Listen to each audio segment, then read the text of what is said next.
Hi friends, welcome to Diya Samayal.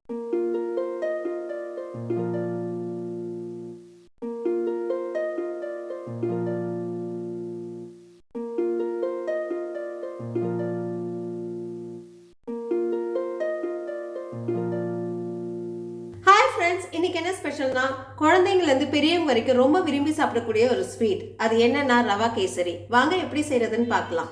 அதுக்கு முன்னாடி என் சேனலை சப்ஸ்கிரைப் பண்ணாதவங்க சப்ஸ்கிரைப் பண்ணிட்டு பக்கத்தில் இருக்க பெல் ஐக்கானை கிளிக் பண்ணிட்டு வாங்க. ரவா கேசரிக்கு முதல்ல முந்திரியும் திராட்சையும் வறுத்து எடுத்துக்கலாம். 2 ஸ்பூன் நெய், 10லேருந்து 15 உடச்ச முந்திரி எடுத்திருக்கேன். அதை இதில் சேர்த்துக்கலாம். முந்திரியோட கலர் லைட்டாக சேஞ்ச் ஆகும்போது நம்ம திராட்சையை சேர்த்துக்கலாம். இப்பயே நம்ம சேர்த்தோன்னா திராட்சை சீக்கிரமாக கருகிடும். முந்திரி லைட்டாக கலர் சேஞ்ச் ஆகுது. இப்போ நம்ம 10லேருந்து 15 திராட்சையை சேர்த்துக்கலாம். திராட்சை நல்லா உப்பி வரும். அந்த ஸ்டேஜுக்கு அடுப்பு ஆஃப் பண்ணி இதை எடுத்துருங்க. திராட்சை நல்லா உப்பி வந்திருக்கு பாருங்கள். இப்போ அடுப்பு ஆஃப் பண்ணிவிட்டு இதை நம்ம ஒரு பிளேட்டுக்கு மாற்றிக்கலாம்.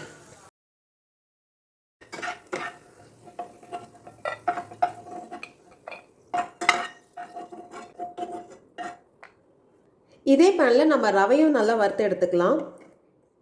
இன்னும் 1 ஸ்பூன் நெய்யை சேர்த்துக்கிறேன். 1 கப்பு ரவை, கிராமுன்னு பார்த்தா 150 கிராம் இருக்குது. இதில் சேர்த்துக்கலாம். ரவா கேசரிக்கு எப்பவுமே ரவையை நல்லா வறுத்து போடுங்க. அப்போ தான் அதோடைய டேஸ்ட் ரொம்ப நல்லா இருக்கும். ரவை நல்லா ரோஸ்ட் ஆனும், அதே சமயத்தில் நம்மளுக்கு கலரும் சேஞ்ச் ஆகக்கூடாது. இல்லைனா நம்மளுக்கு கேசரியில் அங்கங்கே கருப்பு கருப்பாக நம்மளுக்கு தெரியும். இந்த ரவை நெய்யில் நல்லா ரோஸ்ட் ஆகி ஒரு நல்ல வாசம் வெளியில் வரும். அப்போ அடுப்பு ஆஃப் பண்ணிவிடுங்க.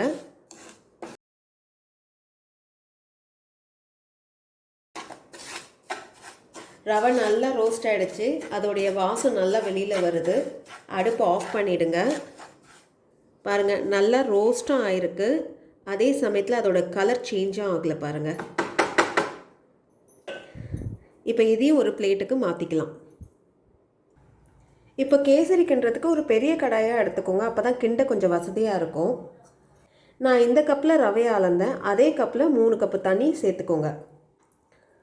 1 2 3. தண்ணி நல்லா கொதிக்கட்டும். தண்ணி நல்லா கொதிக்க ஆரம்பிச்சிருச்சு. இப்போ நம்ம வறுத்து வச்ச ரவையை இதில் சேர்த்துக்கலாம். கொஞ்சம் கொஞ்சமாக சேர்த்து இப்படி கிண்டி விட்டுட்டே இருக்கணும். இல்லைனா நம்மளுக்கு கட்டி தட்டிடும்.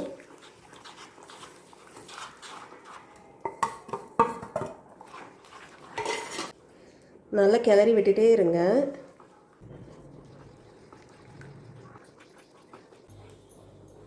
அந்த ரவை அந்த தண்ணியெல்லாம் நல்லா இழுத்துக்கிச்சு பாருங்கள். இப்போ நல்லா கலந்து விட்டு மூடி போட்டு 5 நிமிஷம் லோ ஃப்ளேமில் வைப்போம்.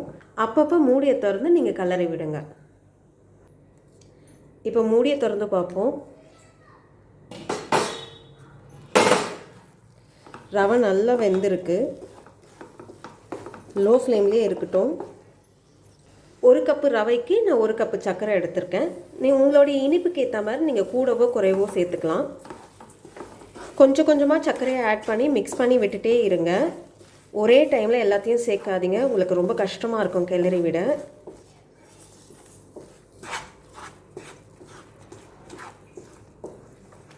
அந்த ரவை சர்க்கரையோடு சேர்ந்து கிளறி விடும் போது நல்லா இலகி வரும்.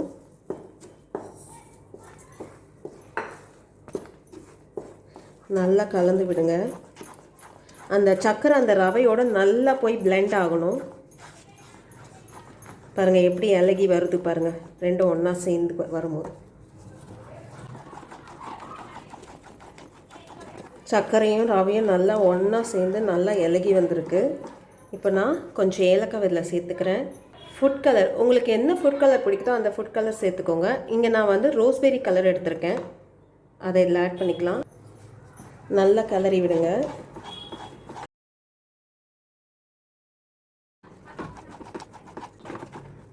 கலர் அந்த ரவையோட நல்லா மிக்ஸ் ஆகிடுச்சு.